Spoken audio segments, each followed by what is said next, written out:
From CBS News headquarters in New York, this is the CBS Evening News. Good evening, everyone. I'm Jerika Duncan, in for Maurice Dubois and John Dickerson. We begin with President Trump's growing frustration with a war he repeatedly said he could end within 24 hours. Overnight, Russia launched what Ukraine calls the largest wave of drones since the war started more than 3 years ago. The president fumed on social media that Russian leader Vladimir Putin has gone absolutely crazy, an assessment a spokesman for Putin dismissed as, quote, emotional overload.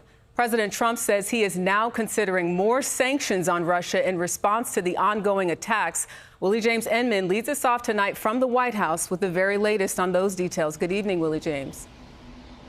Jerika, good evening to you. President Trump has claimed he's always had a good relationship with President Vladimir Putin, and he's argued that he could negotiate with the Russian leader. But after a weekend of deadly attacks on Ukraine, the president has shifted his tone. This weekend, the sound of blasts echoed across parts of Ukraine in one of the worst Russian offensives since the war began. I just laid down in the corridor and there was this bright flash and that was it, said Vladislav, who works as a medic. In the aftermath, civilians picked up what's left of their lives following an attack that included 355 drones. Tatiana Maximenko said she carried her 20-month-old baby barefoot across shattered glass to escape her home. President Trump, who marked Memorial Day at Arlington National Cemetery yesterday, lashed out at Russian President Vladimir Putin. I'm not happy with what Putin's doing. He's killing a lot of people, and I don't know what the hell happened to Putin. I've known him a long time, always gotten along with him.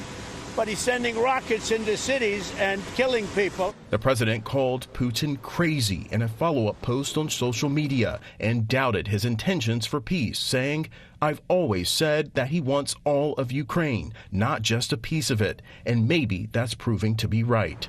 The Kremlin dismissed the president's response as emotional overload. Russian spokesperson Dmitry Peskov said the weekend operation was a retaliatory strike targeting military facilities. That's something Ukrainian President Volodymyr Zelensky disputes. In a statement, Zelensky called for more sanctions against Russia and said the silence of America and silence of others around the world only encourages Putin.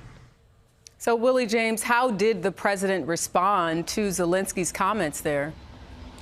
Yeah, well, Jerika, President Trump said Zelensky is doing his country no favors by talking the way he does and that it better stop. But when it comes to new sanctions against Russia, the president said he is now absolutely considering it. And that's something that European allies have really urged the president to get behind in light of President Putin's behavior. Now, the president has been reluctant to do so because he thought there was a chance for progress in those peace talks. Jerika. All right, Willie James Inman tonight at the White House. Thank you.